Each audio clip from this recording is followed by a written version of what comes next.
आपकी दुनिया ही रंगीन है तो साधु को भी रंगीन होना चाहिए। बहुत बढ़िया, बहुत बढ़िया। जब 7 रंगों की भरी दुनिया है माय डियर सिस्टर, 7 रंगों से भरी दुनिया है तो मुझे क्या दिक्कत है। और हम कोई साधु नहीं, हम कोई महात्मा नहीं ना, हमने चोला ले रखा है। हम एक वर्ण व्यवस्था की बात नहीं करेंगे, हम एक गुरु के शिष्य हैं। तो हम तो विनम्रता पूर्वक अगर किसी को ठेस पहुंचा तो हमें नहीं लगता कि हमारे द्वारा उनको ऐसा कहा, लेकिन अगर किसी को ठेस पहुंचा और शब्द ऐसा मुंह से फिसल गया तो हम क्षमा प्रार्थी, कोई संदेह चेला। लेकिन आपने संत तुकाराम के बारे में क्या कहा? संत तुकार को हाँ। आपने कहा संत तुकाराम की लुगाई रोज उन्हें मारती थी, रोज पीटती थी डंडे से। तो किसी ने उनसे पूछा तुम रोज लुगाई से पिटते हो, शर्म नहीं आई? आपने कहा कि कई बार लगता है कि 33 कोटि क्या कम पड़ गए, और समझदार के लिए इशारा काफी है। जी। जिन साईं बाबा को करोड़ों लोग मानते हैं, करोड़ों लोग की श्रद्धा उनमें है, उन्हें भगवान मानते हैं, उनकी पूजा करते हैं, उनके मंदिरों में लाखों लोग जाते हैं, उनके बारे में इस तरह की भाषा? बात ये थी, प्रश्न ये था क्या साईं बाबा हिंदू हैं या मुसलमान? किसी को दिक्कत है वो हमसे ज्यादा रंगीन पहने। एक शायर ने कहा कि जो खानदानी रईस हैं वो मिजाज रखते हैं नर्म अपना, आपका लहजा बता रहा है आपकी ये दौलत शोहरत नई नहीं रही।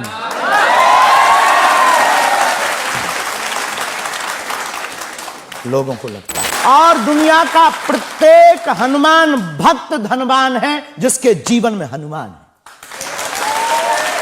अब वो निर्धन है इस दुनिया में जिसके जीवन में भगवान नहीं, वो निर्धन है।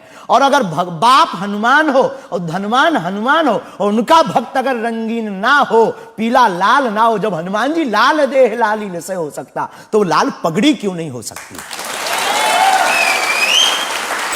जैसे आपने एक पत्रकार को कहा कि तुझे नंगा कर दूंगा, यह साधु की भाषा तो नहीं हो सकती, यह संत की भाषा तो नहीं हो सकती। ब्राह्मण समाज पर कमेंट करने वाले एक व्यक्ति को आपने कहा मूर्ख, ठठेरी के बरे, नकट्टा। तो ये ठठेरी क्या? ये कोई हम जातिवादी नहीं है, पहली बात तो हम ये क्लियर करें।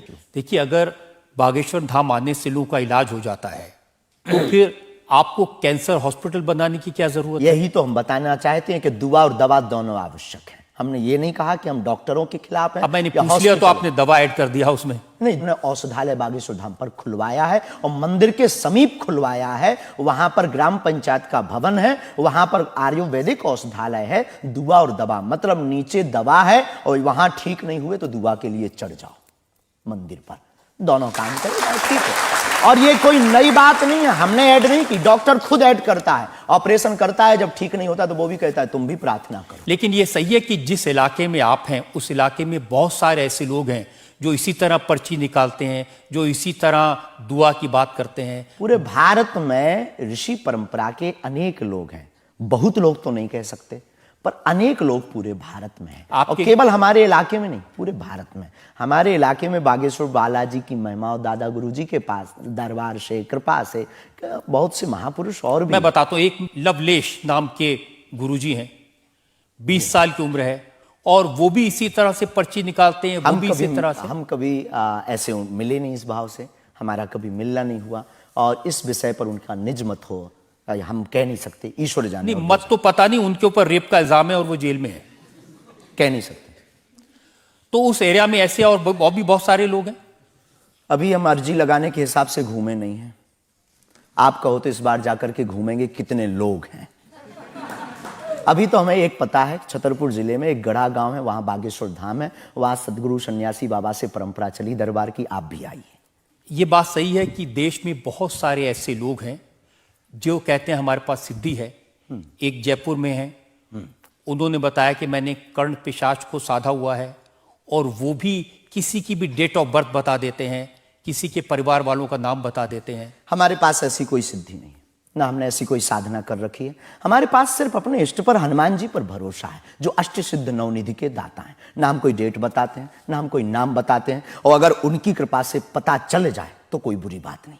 जनता से जो सवाल पूछना चाहते हैं, आमतौर पर क्या होता है कि संत का नाम आते ही हमारे माइंड में एक इमेज बनती है कि दाढ़ी होगी, बहुत ही जो उनकी वेशभूषा होगी बहुत ही सिंपल और सरल होगी। लेकिन आपकी वेशभूषा देख के, टोपी देख के लगता है एकदम कलरफुल रहता है। आपकी वीडियो दुनिया ही रंगीन है तो साधु को भी रंगीन होना चाहिए। बहुत बढ़िया, बहुत बढ़िया।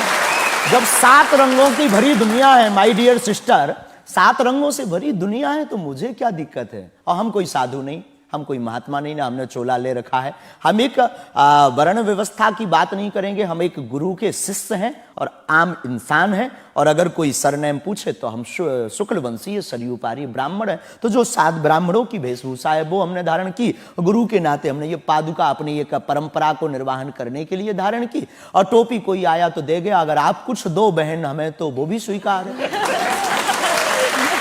आप चाहो तो कुछ हमें पहनने को दे सकते हो, हम पहन लेंगे।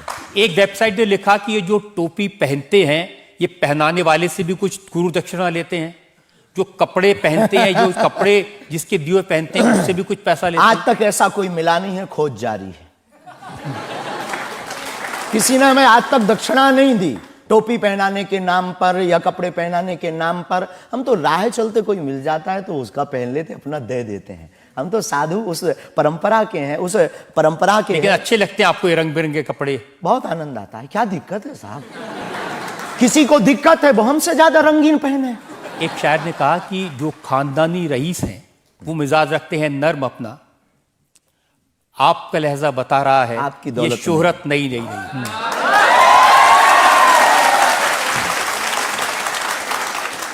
लोगों को लगता है, हमें लगता है कि हमारे जीवन में न हमें धन प्रिय है, न मान प्रिय है, न सम्मान प्रिय है, हमें हनुमान प्रिय है। और हमने जब से जन्म लिया तब से हम धनवान है, क्योंकि हमारे हनुमान है।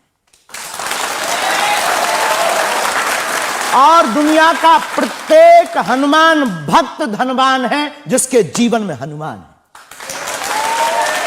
और वो निर्धन है इस दुनिया में जिसके जीवन में भगवान नहीं, वो निर्धन है। और अगर बाप हनुमान हो और धनवान हनुमान हो और उनका भक्त अगर रंगीन ना हो, पीला लाल ना हो, जब हनुमान जी लाल देह लाली न से हो सकता तो लाल पगड़ी क्यों नहीं हो सकती? ये मुझे पता चल गया है कि आप इसी तरह की डायलॉग बाजी करके ही इतने पॉपुलर हुए हैं। आपकी अदालत में अगला इंसान। आपकी अदालत में बागेश्वर धाम के प्रमुख धीरेन्द्र कृष्ण शास्त्री पर इल्जाम है कि ये असभ्य भाषा का प्रयोग करते हैं। शास्त्री जी, कुछ लोग आपको पीठाधीश्वर मानते हैं, कुछ लोग गुरु मानते हैं, लोग महाराज कहते हैं, बड़ा आदर करते हैं, कोई संत कहता है, लेकिन आप जिस भाषा का प्रयोग करते हैं वो इस गरिमा के अनुकूल नहीं लगती कई बार। जैसे आपने एक पत्रकार को कहा कि तुझे नंगा कर दूंगा। ये साधु की भाषा तो नहीं हो सकती, ये संत की भाषा तो नहीं हो सकती। ब्राह्मण समाज पर कमेंट करने वाले एक व्यक्ति को आपने कहा मूर्ख, ठठेरी के बरे, नकट्टा। तो ये ठठेरी क्या ये होता कोई हम जातिवादी नहीं है, पहली बात तो हम ये क्लियर करें। नहीं, ये ठठेरी क्या होता है? ये हमारे बुंदेलखंड का एक भावनात्मक शब्द है, ठटरी। जब माताएं बड़ी आवेश में होती है और बालक कोई गलती कर देता है तो माताएं अपनी बालक को कहती हैं, अरे ठटरी के बरे सुधर जा, न कटा।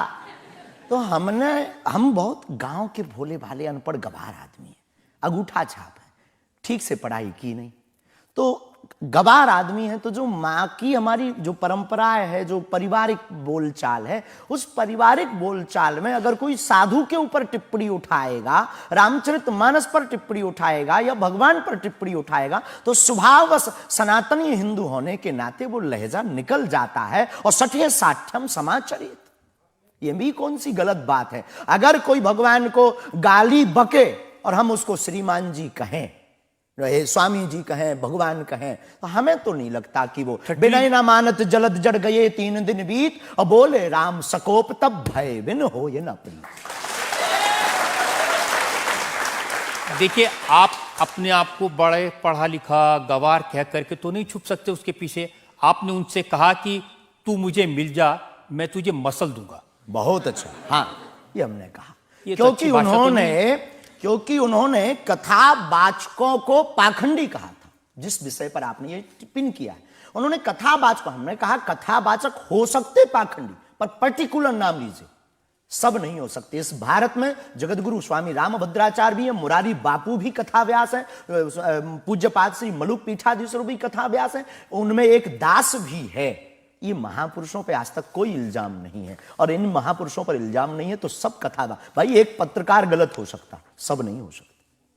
हम अगर सबको कहें कि सब पत्रकार ऐसे होते हैं तो ये हमारी धूर्तता होगी। तो उसने सब कथावाचकों को ऐसा कहा था, तब हमने उसको कहा था कि भाई अगर तुम ऐसा कहो तो महापुरुषों के बारे में तो किसी को नहीं कहना चाहिए, तो बात तो ठीक है, तय है। रामचरितमानस के बारे में नहीं कहना चाहिए तो तय है। तो उसके लिए अगर ऐसा मसला कह दिया समझाने के लिए, वो है तो हमारा चेला। लेकिन आपने संत तुकाराम के बारे में क्या कहा? संत तुकार को हाँ। आपने कहा संत तुकाराम की लुगाई रोज उन्हें मारती थी, रोज पीटती थी डंडे से। तो किसी ने उनसे पूछा तुम रोज लुगाई से पिटते हो, शर्म नहीं आती? उसमें बोलचाल की भाषा में थोड़ा सा वो हुआ। हमने एक कथा पढ़ी थी एक पुस्तक में, उसमें लिखा था कि उनकी पत्नी झगड़ालू, बड़ी ईर्षालु थी, बड़ी विचित्र थी, और वो संत तुकाराम जी को एक बार गन्ने के लिए भेजती, गन्ना वो एक लेकर शाम को आते तो वो उनके शरीर पर प्रहार कर देती, एक गन्ने के 2 टुकड़े हो जाते। पर तुकाराम बहुत अद्भुत महापुरुष थे, उन्होंने कहा देख तू कितनी ज्ञानवान है, पहले गन्ना एक था हम लोग 2 थे, तूने मेरे शरीर पर प्रहार करके गन्ने के 2 टुकड़े कर दिया, अब एक तू चूस एक मैं लूं। तो लेकिन देखिए आपने जो बोलचाल उसमें बिगड़ा आपने जिस अंदाज में कहा था वो सम्मानजनक नहीं था, समाज के लिए असभ्य था, इसमें कोई संदेह नहीं है। लेकिन हम अपनी भाषा से समझने का कोशिश करते हैं, जो कई बार हमारी भाषा लोगों के अनुरूप फिट नहीं है। कभी नहीं आपको नहीं लगता कि संत तुकाराम जैसे महान संत के बारे में ये कह दिया, उसके लिए हमने तो गलती माननी चाहिए? बिल्कुल। अगर ये किसी की भावनाओं को ठेस पहुंचा तो संतों के प्रति हमारे हृदय में अथाह प्रेम है, अथाह प्रेम। और हम स्वप्न में भी, हम तो खुद साधु परंपरा से जीवित हुए हैं, नालायक से बोलने लायक संतों के कारण हुए। और हम अगर संतों का अनादर करेंगे तो अपनी जिंदगी में हम रहेंगे कहां? तो हम तो विनम्रता पूर्वक अगर किसी को ठेस पहुंचा तो हमें नहीं लगता कि हमारे द्वारा उनको ऐसा कहा, लेकिन अगर किसी को ठेस पहुंचा और शब्द ऐसा मुंह से फिसल गया तो हम क्षमा प्रार्थी, कोई संदेह। अब मैं एक और उदाहरण आपको बताता हूँ। अच्छा किया कि आपने क्षमा प्रार्थना की, ये करना ही चाहिए। साधु संतों के बारे में अगर गलती से मुंह से कुछ निकल जाए, बहक करके अगर हो जाता तो कोई दिक्कत। आप बात कर रहे थे साईं बाबा के बारे में, और आपने कहा कि हमने सुना वो चांद मियां निकले। हाँ सुना। आपने कहा कि कई बार लगता है कि 33 कोटि क्या कम पड़ गए, और समझदार के लिए इशारा काफी है जी। जिन साईं बाबा को करोड़ों लोग मानते हैं, करोड़ों लोगों की श्रद्धा उनमें है, उन्हें भगवान मानते हैं, उनकी पूजा करते हैं, उनके मंदिरों में लाखों लोग जाते हैं, उनके बारे में इस तरह की भाषा? बात ये थी, प्रश्न ये था क्या साईं बाबा हिंदू हैं या मुसलमान? हमने कहा हम तो उस वक्त थे नहीं भाई साहब, अगर होते तो देखते टोपी पहनते थे कि माला। तो हमने जो सुना है, कोर्ट ने कहा, ऐसा एक पत्रकार में पत्र वार्ता में निकला है कि वो चांद मियां है। उन्होंने, उनके जो कमेटी के लोग हैं, उन्होंने क्षमा मांगी। तो हमने यही बात उनको बता दी, बस प्रेस की बात बता दी। तो हमसे ज्यादा ये आरोप जिस पत्रकार ने ये छापा है उस पर उठना चाहिए। नहीं, लेकिन आपके कहने से लोगों की भावनाएं आहत हुई। हमारा किसी भी संत के प्रति अनादर नहीं, सब धर्मों के प्रति सम्मान है। जो जिस धर्म को मान रहा बलपूर्वक उसको मानना चाहिए। हम सिर्फ अपने धर्म के कट्टर हैं, सिर्फ ये बताना चाहते हैं हम। तो साईं बाबा का सम्मान करते हैं आप? बेझिझक, संत के नाते, संत के नाते बेझिझक। हमें उस बाबा साईं बाबा से क्या आपत्ति है, क्या विपत्ति है? हमें अपने आप से आपत्ति नहीं है, हम किसी साधु से कैसे आपत्ति हो सकती? क्योंकि जिस सनातन धर्म की आप बात करते हैं वो वसुदेव सबसे पहले तो संयम, धैर्य, भाषा पर नियंत्रण, ये सब। लेकिन कब तक धैर्य, कब तक संयम? राम की यात्रा पर कब तक पत्थर सहेंगे? पालघर के संतों को बर्बरता के साथ मारा जाता है, कब तक सहेंगे? रामचरितमानस की प्रतियां जलाई जाती हैं, कब तक सहेंगे? संतों को पाखंडी इस देश में बताया जाता है, कब तक धैर्य और संयम रखें? एक दिन भगवान का भी धैर्य खो गया था और उन्होंने भी बाण मार करके समुद्र को सुखा दिया था और रावण का दमन कर दिया था। तो हम कब तक धैर्य, ये भोले भाले लोग, ये भोले भाले सनातनी कब तक ये धैर्य सहेंगे? और एक बात हम आपकी अदालत में बोल देते हैं, सनातन के लिए अगर हमारे प्राण जाते हों और अगर लोगों की दृष्टि में हम असंयमित हैं तो ये हमें बने रहने दीजिए। देखिए, सनातन धर्म के बारे में आप अच्छी बातें कही, किसी को आपत्ति नहीं है, लेकिन अभी जो मानवता आप और इतनी सनातन। जोर जोर से कह रहे थे कब तक बर्दाश्त करें, कब तक बर्दाश्त करें, तो कौन आपको बर्दाश्त करने को कह रहा है?